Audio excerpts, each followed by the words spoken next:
ओम नमो भगवते वासुदेवाय। 21वें अध्याय में भरत वंश का वर्णन, राजा रंतिदेव की कथा। सुखदेव जी कहते हैं कि परीक्षित, वितथ अथवा भरद्वाज का पुत्र था मन्यु। मन्यु के 5 पुत्र हुए, बृहत्तक, क्षत्र, जय, महावीर, नर और गर्ग। नर का पुत्र था संकृति। संकृति के 2 पुत्र हुए, गुरु और रंतिदेव। परीक्षित, रंतिदेव का निर्मल यश इस लोक और परलोक में सब जगह गाया जाता है। रंतिदेव आकाश के समान बिना उद्योग के ही दैववश प्राप्त वस्तु का उपभोग करते और दिने दिन उनकी पूंजी घटती जाती।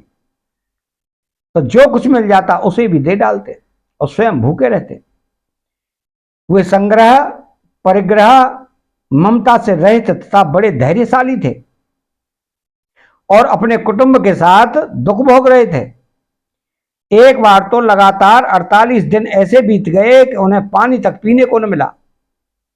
49वें दिन प्रातःकाल ही उन्हें कुछ घी, खीर, हलवा और जल मिला। उनका परिवार बड़े संकट में था। भूख और प्यास के मारे वो लोग कांप रहे थे। त्यों ही एक ब्राह्मण अतिथि के रूप में आ गया और रंतिदेव सब में श्री भगवान के ही दर्शन करते थे। अतएव उन्होंने बड़ी श्रद्धा से आदर पूर्वक उसी अन्न में से ब्राह्मण को भोजन कराया। ब्राह्मण देवता भोजन करके चले गए।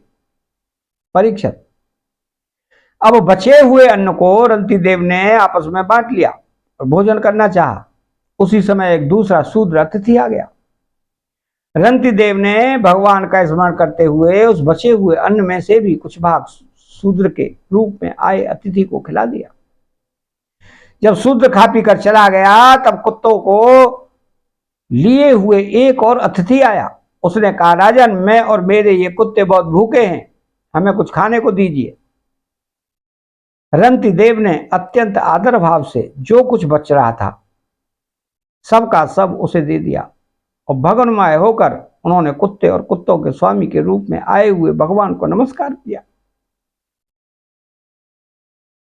अब केवल जल ही बच रहा था और वह भी केवल एक मनुष्य के पीने भर का था। वे उसे आपस में बांटकर पीना ही चाहते थे कि एक चांडाल और आ पहुंचा। उसने कहा कि मैं अत्यंत नीच हूं, मुझे जल पिला दीजिए। चांडाल की वह करुणापूर्ण वाणी, जिसके उच्चारण में भी वह अत्यंत कष्ट पा रहा था, सुनकर रंतिदेव दया से अत्यंत संतप्त हो उठे और वे अमृतमय वचन कहने लगे। मैं भगवान से 8 सिद्धियों से युक्त परम गति नहीं चाहता। मैं तो क्या, मैं मोक्ष की भी कामना नहीं करता। मैं चाहता हूं तो केवल यही कि मैं संपूर्ण प्राणियों के हृदय में स्थित हो जाऊं और उनका सारा दुख मैं ही सहन करूं, जिससे और किसी भी प्राणी को दुख न हो। यह दीन प्राणी जल पी करके जीना चाहता था और जल देने से इसके जीवन की रक्षा हो गई। मेरी भूख प्यास की पीड़ा, शरीर की शिथिलता, दीनता, ग्लानि, शोक, विषाद और मोह, ये सब के सब जाते रहे। मैं सुखी हो गया। इस प्रकार कहकर रंतिदेव ने वो बचा हुआ जल भी उस चांडाल को दे दिया। यद्यपि जल के बिना वे स्वयं मर रहे थे, फिर भी स्वभाव से ही उनका हृदय इतना करुणापूर्ण था कि वो अपने को रोक न सके। उनके धैर्य की भी कोई सीमा नहीं है। परीक्षित, ये अतिथि वास्तव में भगवान की रची हुई माया के ही विभिन्न रूप थे। परीक्षा पूरी हो जाने पर अपने भक्त की अभिलाषा पूर्ण करने वाले त्रिभुवन स्वामी ब्रह्मा, विष्णु और महेश तीनों उनके सामने प्रकट हो गए। रंतिदेव ने उनके चरणों में नमस्कार किया। उन्हें कुछ लेना तो था नहीं। भगवान की कृपा से वे आसक्ति और स्पृहा से भी रहित हो गए तथा परम प्रेममय भक्ति मात्र से अपने मन को भगवान वासुदेव में तन्मय कर दिया। कुछ भी मांगा नहीं। परीक्षित, उन्हें भगवान के सिवा और किसी भी वस्तु की इच्छा तो थी ही नहीं। उन्होंने अपने मन को पूर्ण रूप से भगवान में लगा दिया। इसलिए त्रिगुणमयी माया जागने पर स्वप्न दृश्य के समान नष्ट हो गई और रंती देव के अनुयायी भी उनके संग के प्रभाव से योगी हो गए और सब भगवान के ही आश्रित परम भक्त बन गए। मन्युपुत्र गर्ग से सिनी और सिनी से गार्ग्य का जन्म हुआ। यद्यपि गार्ग्य क्षत्रिय था, फिर भी उससे ब्राह्मण वंश चला। महावीर का पुत्र था दुरितक्षय। दुरितक्षय के 3 पुत्र हुए, त्रय्यारुणी, कवि और पुष्कारुणी। ये तीनों ब्राह्मण हो गए। बृहद नक्षत्र का पुत्र हुआ हस्ती। हस्ती ने हस्तिनापुर बसाया था। हस्ती के 3 पुत्र थे, अजमीढ़, द्विमीढ़ और पुरुमीढ़। अजमीढ़ के पुत्रों में प्रियमेद्य आदि ब्राह्मण हुए। इन्हीं अजमीढ़ के एक पुत्र नाम था बृहदसु। बृहदसु का पुत्र हुआ बृहद्यनु। बृहद्यनु का व्रतकाय और बृहत्काय का जयद्रथ। जयद्रथ का पुत्र हुआ विशद और विशद का सैन्यजित। सैन्यजित के 4 पुत्र हुए, रुचिराश्व, दृढ़हनु, काश्य और वत्स।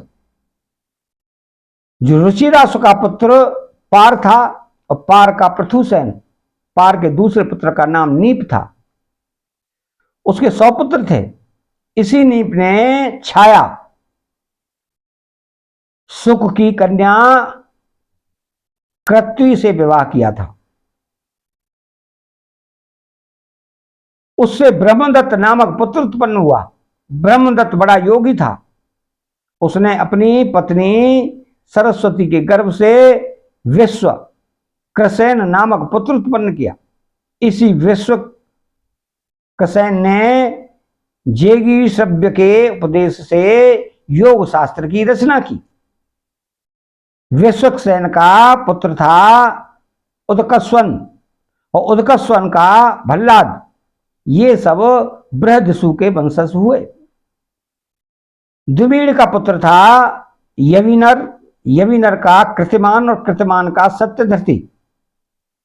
सत्यधृति का दृढ़नेमी और दृढ़नेमी का पुत्र सुपार्श हुआ। सुपार्श से सुमति, सुमति से सन्नतिमान और सन्नतिमान से कृति का जन्म हुआ। उसने हिरण्यनाभ से योग विद्या प्राप्त की थी और प्राच्य साम नामक ऋचाओं की 6 संहिताएं कही थी। कृतिका का पुत्र नीप था। नीप का उग्रायुध, उग्रायुध का क्षेम्य और क्षेम्य का सुवीर और सुवीर का पुत्र था रिपुंजय। रिपुंजय का पुत्र था बहुरथ। द्विमीढ़ के भाई पुरुमीढ़ को कोई संतान न हुई। अजमीढ़ की दूसरी पत्नी का नाम था नलिनी। उसके गर्भ से नील का जन्म हुआ। नील का शांति, शांति का सुशांति और सुशांति का पुरुष और पुरुष का अर्क और अर्क का पुत्र हुआ भरियाश्य। भरियाश्य के 5 पुत्र थे, मुदगल, यविनर, बृहदसु, काम्पिल्य और संजय। भम्र्यास्व ने कहा कि ये मेरे पुत्र 5 देशों का शासन करने में समर्थ पंच अलम हैं, इसलिए ये पांचाल नाम से प्रसिद्ध हुए। इनमें मुदगल से मौदगल्य नामक ब्राह्मण गोत्र की प्रवृत्ति हुई। भम्र्यास्व के पुत्र मुदगल से यमज जुड़वा संतान हुई। उनमें पुत्र का नाम था देवोदास और कन्या का अहिल्या। अहिल्या का विवाह महर्षि गौतम से हुआ और गौतम के पुत्र हुए सतानंद। सतानंद का पुत्र सत्यधृति था। वह धनुर्विद्या में अत्यंत निपुण था।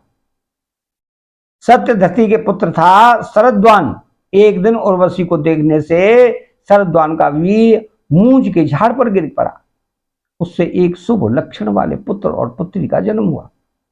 महाराज संतनु की उस पर दृष्टि पड़ गई, क्योंकि उधर शिकार खेलने के लिए गए हुए थे। उन्होंने दयावश दोनों को उठा लिया। उनमें जो पुत्र था उसका नाम कृपाचार्य हुआ, और जो कन्या थी उसका नाम हुआ कृपी। यही कृपी द्रोणाचार्य की पत्नी हुई। अतः यहां 21वां अध्याय समाप्त होता है। चैनल को सब्सक्राइब करें, बेल आइकन घंटी को दबाएं और कमेंट बॉक्स में श्री राधे कृष्णा लिखें। जय श्री कृष्णा।